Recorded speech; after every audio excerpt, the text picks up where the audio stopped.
Gracias, mil gracias por continuar con Uno más Uno. Aquí tenemos ya al doctor Jorge Subero Isa, quien es pasado presidente de la Suprema Corte de Justicia y un hombre de primer plano de hace mucho, pero muchos años que está en primer plano. Hoy la justicia sigue siendo noticia, fuente de noticias importante, hay muchísimas en el día de hoy.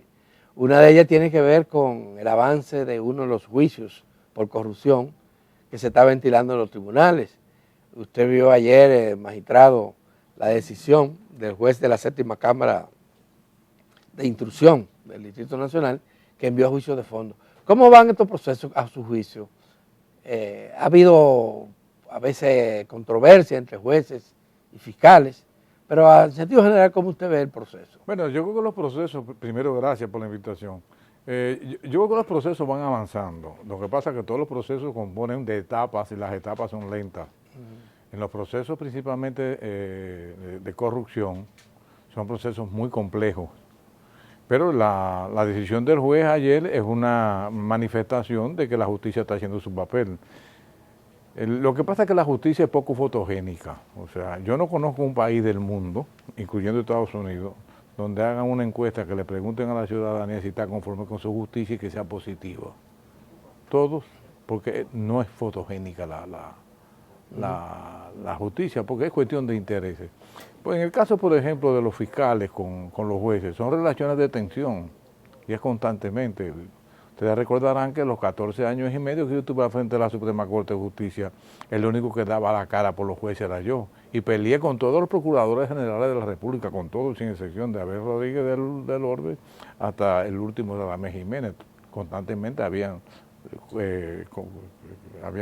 problemas, controversias entre nosotros. Obviamente, en esa época no había asociación de jueces. Entonces, por lo tanto, alguien tenía que dar la cara por los jueces, entonces yo la daba. Pero yo creo que los procesos van bien. Nosotros tenemos una gran virtud, que tenemos una Procuradora General de la República que piensa más como juez que como Ministerio Público, lo que le da un power importante desde el punto de vista de que medita bien las cosas, las analiza bien las cosas y no actúa por emoción ni mucho menos por presión, porque en Miriam es imposible que se le dé esta presión. Pero lo que quiero señalar es que los procesos van marchando, son lentos, pero van marchando. Cuando habla del tema de la justicia fotogénica, ¿tiene esto que ver con esa crítica que se le hace de que aquí en República Dominicana hay lo que se llama un populismo penal y que actores clave, tanto del Ministerio Público como de la misma justicia, ceden a cierta presión pública por quedar bien? No necesariamente que cuando hablo de fotogénica, lo que quiero decir con fotogénica es que tiene poca imagen positiva a nivel de público. Y que no sale exhibiendo tanto tampoco. Del populismo es otra cosa. El populismo yo, y lo señalaba en día pasado, los jueces se ven, son humanos, tienen familia, tienen hijos, tienen mujeres, esposas, amigos, que le dicen, mira, en tal medio dijeron tal cosa, gracias. En tal medio dijeron tal cosa, y eso lógicamente los premia. Claro. Los premia y tienen que, muchas veces, y subconscientemente ellos tienen que montarse en la onda del populismo. Entonces, por eso, muchas veces el Ministerio Público lo ha hecho con una campaña agresiva, si se quiere, con respecto a los medios, a la presencia en los medios de comunicación, criticando a los jueces porque no le acogen las medidas. Hay que tomar muy en cuenta que muchas veces nos perdemos de vista. Con la vigencia del Código Procesal Penal en el 2004, el rol del Ministerio Público cambió. Yo no sé si ustedes recuerdan, que por lo menos estaba muy joven, no debe recordar, pero Adalberto sí lo recuerda. Antes el fiscal estaba al lado, en la mano derecha del juez, en estrado. Porque era el elemento acusador y era, podríamos decir, el one-two de la judicatura. Pero con la vigencia del Código Procesal Penal, el Ministerio Público dejó de ser ese rol que tenía y se convirtió en una parte del proceso. O sea que cuando los jueces toman una decisión, lo toman tomando en cuenta que el Ministerio Público no es solamente un acusador, sino que es una parte en el proceso y por eso deben de respetarse el debido proceso de ley, debe de respetarse los derechos de defensa del imputado. O sea, todo eso va conjugando una serie de factores que conducen precisamente a esa situación. Hay cuestionamiento a todos los procedimientos permitidos por el actual Código de Procedimiento Penal, que retrasan los procesos.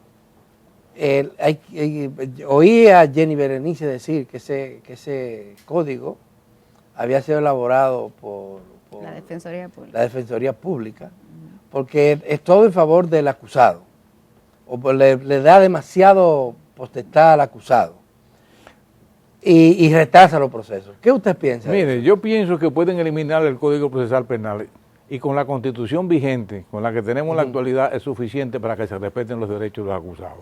Lo que significa que no es cierto que el Código Procesal Penal sea un código eminentemente proteccionista para los delincuentes o para los imputados. No, lo que pasa es que la Constitución dice que hay que respetar el debido proceso de ley. Y los abogados, obviamente, hacen uso de esos recursos. Defienden a sus imputados, principalmente cuando son abogados penalistas que son buenos. Con la vigencia del Código Procesal Penal hubo un renacer del derecho penal en la República Dominicana, que había caído, había estado de capa caída durante mucho tiempo. Yo recuerdo que durante la época que yo me gradué, en el año 1970, fue la peor época, y los años posteriores a esa época fueron peores para la justicia penal, porque no habían casos de importancia, lo que habían eran asuntos de ratería, delitos menores. Con el narcotráfico, con la corrupción, se reactivó la vigencia de la justicia penal. Pero realmente yo creo que la culpa no es del Código Procesal Penal. El Código Procesal Penal no lo hizo realmente la Defensoría Pública. El Código Procesal Penal fue fruto de la reforma judicial que se iniciaron en la década del 80 en toda América Latina. Y nosotros nos enganchamos, los últimos que nos enganchamos. Por eso que en una ocasión Eduardo Jorge Prat dijo que la República Dominicana había sido el último país que se había enganchado en la reforma judicial. Sin embargo, era el modelo a seguir en toda Latinoamérica para la administración de justicia. Pero usted, doctor, reconoce que hay una culpa y que hay un exceso de garantía que beneficia al victimario. En este caso que estamos analizando hoy, que es el caso Antipulpo, hubo muchísimos reenvíos, aplazamientos, y a veces uno desde la opinión pública lo analiza y se da cuenta que son tácticas dilatorias que usa la barra de la defensa. Entonces dicen que por ahí que justicia tardía no es justicia, eso retrasa los procesos. No, yo no comparto ese criterio, no creo que haya un exceso de garantismo, al contrario, se está haciendo pura y simplemente el ejercicio de lo que establecen las vías legales. O sea, lo que hace, ¿cuál es el papel del abogado defensor? Es defender a su cliente. Y si la ley le dispone a su disposición los recursos necesarios para esa defensa, es legítimo que lo haga. O sea, pero yo no comparto ese criterio de que sea excesivamente garantista para los imputados. Lo que pasa es que muchas veces, miren, muchos no recuerdan que los jueces antes, los jueces penales, actuaban por íntima convicción. Sí. Ahora por evidencia. Yo tengo 50 años de graduado, 51, 52 años de graduado. Y a mí me tocó una época donde el juez no había, con una mínima prueba que se le llevaba era suficiente, porque ya en su íntima convicción él entendía que esa persona era culpable. Hoy en día no. Hoy en día no solamente es cuestión de prueba, de valoración de la prueba, sino de la idoneidad de la prueba, lo que significa que debe ser legítimamente obtenida. O sea, lo que hoy en día se ha dicho es que son procesos contra la prueba. ¿Quién presenta la prueba? El Ministerio Público. Entonces, en la medida que la Constitución, porque debemos hacer énfasis, todos esos derechos que están consagrados en el Código Procesal Penal, lo que hizo fue que los recogió fue la Constitución de la República. Esa disposición del artículo 40 de la Constitución de la República con respecto al debido proceso, eso es realmente, el Código se puede eliminar. Y con eso basta. Y coger la Constitución y con eso es suficiente. Y con eso basta. Bueno, hay también un tema se habla de debilidades en el Ministerio Público y también en la Judicatura, que viene dada también porque muchos jueces comenzaron a ser jueces, entraron a la carrera siendo muy jóvenes, pero también los fiscales. Y hoy se tienen que enfrentar a sus maestros, los tribunales. Es lo que estamos viendo en los mismos procesos. Sí. ¿En qué medida esto influye en decisiones correctas o en determinadas decisiones en la judicatura? Mire, yo creo en la juventud.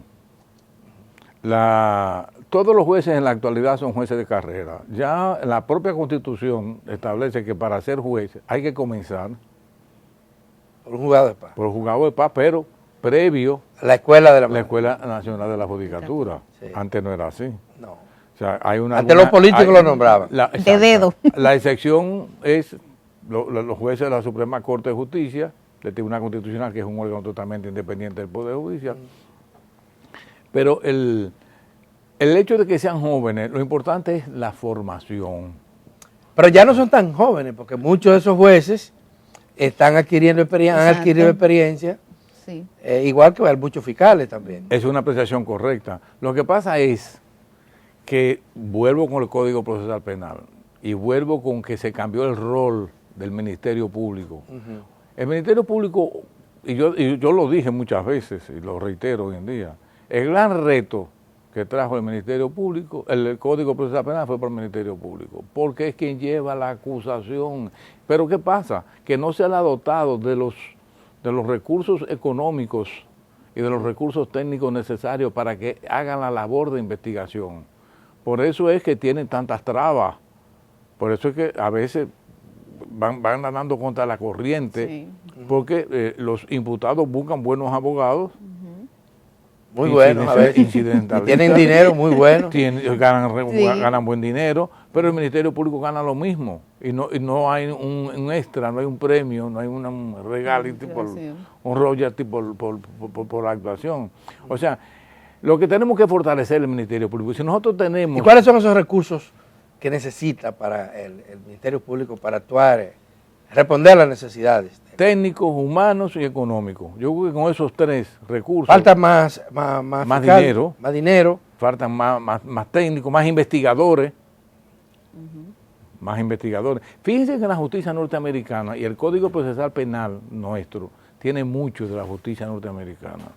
Pero fíjense que los fiscales en Estados Unidos tienen detectives, tienen investigadores, tienen sociólogos, tienen una serie de auxiliares que les ayudan en los procesos. Hay un elemento que se ha señalado, doctor, y es cómo también la justicia está sobrecargada, o el Ministerio Público, mejor dicho, en términos administrativos. Y de ahí hay una propuesta que ya el Poder Ejecutivo ha anunciado, va a someter al Congreso el próximo 27 de febrero, de crear un Ministerio de la Justicia que un poco venga a asumir cargas en procesos administrativos que actualmente lleva el Ministerio Público. ¿Qué opina usted de esa figura, de esa institución?